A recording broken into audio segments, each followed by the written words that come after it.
Bienvenidos a En Dos Continentes. Hace 80 años, uno de los mayores eventos militares en la historia de nuestro mundo tuvo lugar. En la costa de Normandía, el ejército de los aliados realizaba el mayor desembarco jamás conocido para poner a la Alemania de Adolf Hitler contra las cuerdas. Un hecho que resultó ser crucial para la victoria final aliada en la Segunda Guerra Mundial. Hoy, 8 décadas más tarde, vivimos otro conflicto cuyas implicaciones parecen ser mundiales y cuya baza para llegar a una resolución pacífica parece estar fuera de discusión. El presidente de los Estados Unidos, Joe Biden, presentó hace casi una semana una propuesta de paz para acabar con la violencia en la Franja de Gaza. La propuesta parecía ser prometedora. Contaba con el beneplácito de Israel, ya que contenía muchos de sus objetivos bélicos, y se esperaba con bastante optimismo que la voluntad de Hamás fuera también en esa vía, ya que prometía el fin de las hostilidades. Bien, parece que no va a ser así. Uno de los portavoces de la organización terrorista, Osama Hamdan, ha mostrado su rechazo a la medida ante lo que asegura que podría ser un engaño por parte de Israel. Esto es lo que afirmó Biden. Los mediadores garantizan continuar las negociaciones de forma indefinida hasta que las dos partes lleguen a un acuerdo.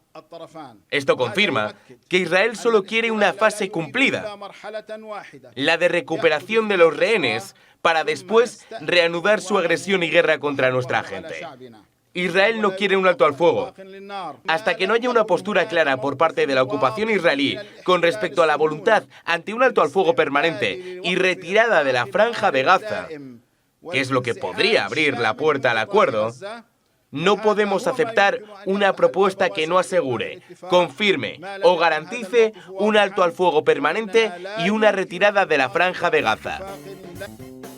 Es decir, la teoría de Hamás pasa porque de esas tres fases que les destacamos hace 3 programas aquí en Dos Continentes, Israel solo planea cumplir una, la que garantizaría el regreso de los rehenes a casa. Bien, me veo obligado a intervenir aquí. Según el desglose que hicimos de la medida lanzada por Joe Biden, la primera fase no es suficiente. La primera fase de esta propuesta garantiza la liberación de algunos rehenes. Se presupone que serían mujeres y niños. La segunda fase sí abarcaría la liberación total de los rehenes, a excepción de los cuerpos de los fallecidos que se entregarían a sus familias en la tercera fase, que por cierto acabaría con un alto al fuego definitivo. Vale, teniendo esto en cuenta, la primera fase no sería suficiente para los deseos de Israel. Pero pongamos que me equivoco. ¿De verdad piensan que Estados Unidos permitiría que Israel solo cumpliera una fase de esta propuesta y con elecciones de por medio? Buena esa, Junior. No, esto no va de fases, no lo voy a aceptar. ¿Puede ir de desconfianza? Eso lo acepto, claro que sí. Israel no se fía de Hamás, Hamás no se fía de Israel y el cielo es azul. Gracias, Sara. Hay una desconfianza patente y eso es lo que puede echar abajo las propuestas de paz como esta. Sin embargo, calma. Porque el consejero de seguridad de los Estados Unidos, Jake Sullivan, no da por perdido el partido aún. And the ball's in Hamas's court as to whether they're going to accept it or not. Now, we are waiting for a response from Hamas. You're going to hear a lot of things in the media, a lot of statements from a lot of different voices and a lot of different people. We will regard a formal response as one that gets conveyed to the Qataris, who were the ones who transmitted the proposal from the Israeli negotiators to Hamas. We have not gotten that yet. We're in. Y eso también es bastante razonable. Qatar está siendo el mediador en estas negociaciones. Así que hasta que Qatar no reciba una respuesta negativa por parte de Hamás, no tiene por qué darse, no daremos nada por confirmado. A ver, tampoco soy estúpido, al menos no tanto. Entiendo que si un portavoz de Hamás dice lo que hemos oído hace un instante, por mucho que cambie la postura oficial de la organización, tampoco será diferente en exceso, lo entiendo. Pero si Israel aclara su posición de forma que Hamás se quede bien a gustito, la propuesta de paz aún podría entrar en efecto. Y eso depende tanto de Hamás como de Israel. Y es que Benjamin Netanyahu lleva tiempo señalado como el gran culpable de que la guerra continúe. Quizás es importante que recordemos una cosa. Dentro de su país, dentro de Israel, Netanyahu no es un tipo omnipotente, ni muchísimo menos.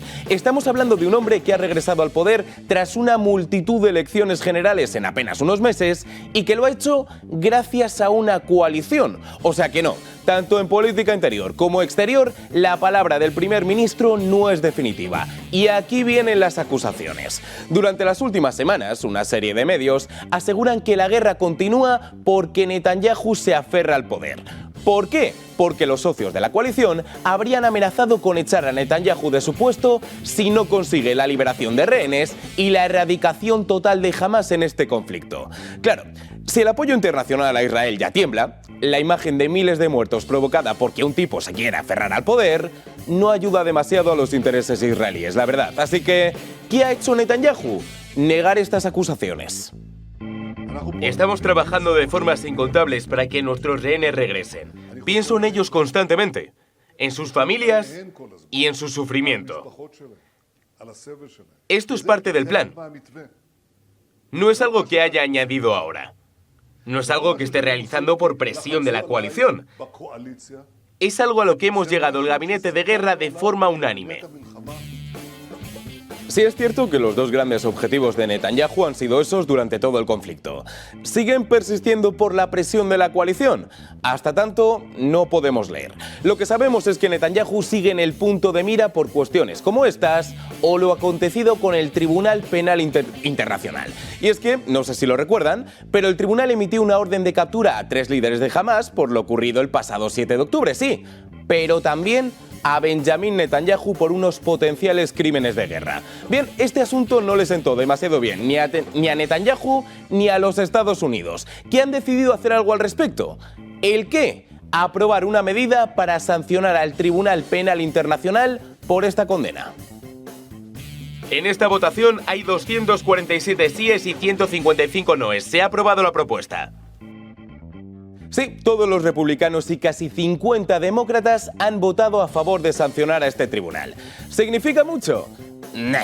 Primero, porque al tribunal le va a dar bastante igual. Y segundo, porque para que esta medida se haga ley, el Senado tiene que aprobarlo. Un Senado con mayoría demócrata. Y según John Kirby, no parece que la votación a favor de la misma sea posible.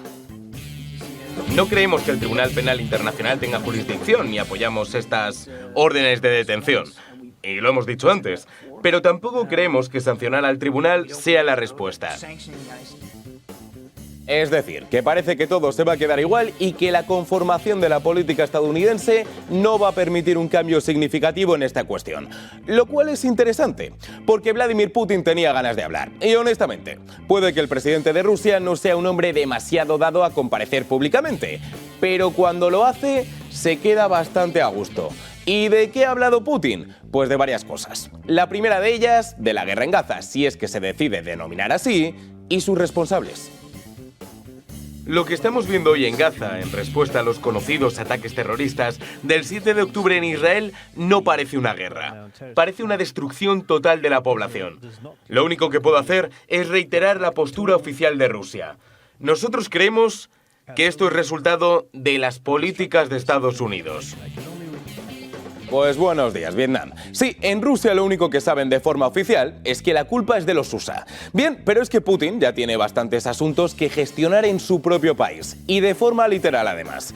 Durante nuestras 2 semanas de ausencia, la guerra en Ucrania ha sufrido un cambio significativo. No por avances ni por ganancias militares, sino más bien por políticas exteriores. Bien, síganme. Hasta el momento, Ucrania solo podía utilizar armas provistas por Estados Unidos dentro del territorio ucraniano. Vale, el asunto ha cambiado. Ahora Ucrania puede utilizar armas estadounidenses para atacar las regiones de Rusia desde las que se lancen ataques que puedan impactar en suelo ucraniano. Así que vayamos con la adivinanza del día. ¿A quién le ha sentado esto como una patada en el lugar en el que no brilla el sol? Exacto, a Vladimir Putin. Un Putin que ha devuelto la pelota a la OTAN. Si la OTAN considera que es posible entregar estas armas a la zona de combate para que lance ataques en nuestro territorio y nos cree problemas, ¿por qué no tenemos el derecho de dar armas del mismo tipo a otras regiones del mundo donde puedan lanzar ataques contra instalaciones sensibles de los países que se lo hacen a Rusia? Puede que la respuesta sea asimétrica. Pensaremos en ello. Claro, y esto mosquea. Porque aunque el presidente de Rusia habla de países de la OTAN en general, se incide en algo que es especialmente importante para esto. Si un país entrega misiles a Ucrania que puedan impactar en Rusia, vosotros sois los siguientes. Y eso se refiere tanto a Estados Unidos, como a España, como a Reino Unido, como a Francia, como a un país con el que hasta hace no demasiado Rusia se entendía bastante bien: Alemania. En Alemania no niegan un futuro ataque con misiles.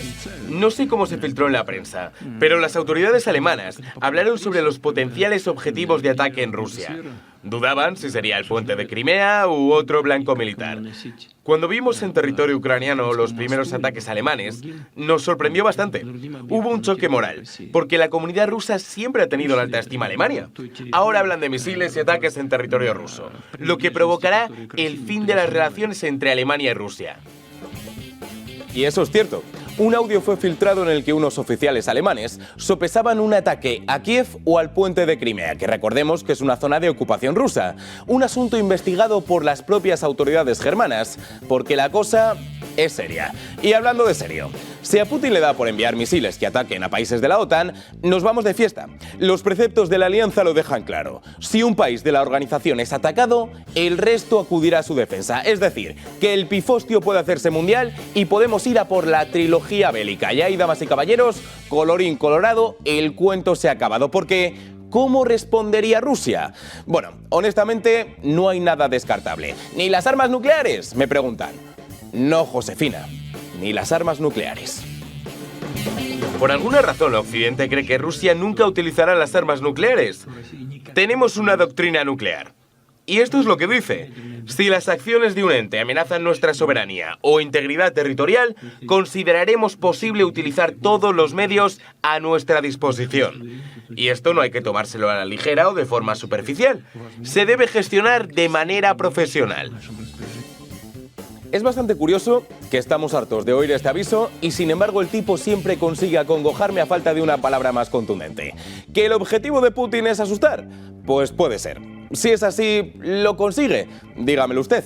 Si efectivamente es así, lamentablemente el miedo es una de las armas de la mayoría de los líderes internacionales. Lo cual es curioso, porque Donald Trump podría quedarse sin ellas. Y es que según la CNN, la policía de Nueva York se está preparando para suspender la licencia de armas al presunto candidato republicano tras esos 34 cargos por los que Trump fue declarado culpable precisamente en la ciudad que nunca duerme. Bien, este podría ser el siguiente paso en un asunto que estaría trayendo de cabeza el expresidente. A ver, aparentemente la licencia de armas de Trump caducó el pasado 1 de abril. Imagino que no podría renovarla al estar implicado en un caso judicial. Bien, dicho caso ha acabado. ¿Y ahora? Según la CNN, la revocación de estas armas es el siguiente paso. Pero ojo, porque no todo ha sido malo para el expresidente. ¿Se acuerdan del caso de Georgia? Es en el que aseguraban que Donald Trump había tratado de revertir los resultados del Estado para mantener la presidencia estadounidense. Bien, pues el caso se ha pausado de forma indefinida. Este proceso judicial se encuentra en un stand-by que lo único que garantiza es una cosa: que la pena del mismo no se decidirá hasta después de las elecciones del 5 de noviembre. ¿Y por qué se ha pausado? Pues porque antes de proceder tienen que investigar a la fiscal. Quizás se acuerden de ella, la hemos mencionado en este programa bastante. Su nombre es Fani Willis. Hablamos de una mujer decidida a hacer pagar a Donald Trump sus pecados, sin tener en cuenta que a lo mejor tendría que mirar si ella los ha hecho antes. Y es que a la hora de formar su super equipo para derrocar al expresidente, Willis contrató a Nathan Wade, un tipo con el que mantuvo un idilio y con el que Willis se podría haber lucrado económicamente. Es decir, un caso precioso de conflicto de intereses y apropiación indebida. O sea, sé que para que el caso de Georgia contra Trump avance, primero hay que investigar a Willis por... Ella ha seguido su Fanny desde el primer momento. Ese es el titular para mañana, amigos. Y lo gracioso es que lo que nos dice Alina Java es que ese Fanny, que significa vagina en inglés, es lo que ha condicionado y lo que ha hecho que Fani Willis proceda en este juicio. Bien, ¿qué ocurrirá en este juicio, en los demás y en la guerra entre Gaza e Israel? Será algo que les contemos en el próximo programa de En Dos Continentes, en el que hablaremos de Estados Unidos y todo lo que ocurre a su alrededor. Solo aquí, en El Toro Televisión. Hasta entonces.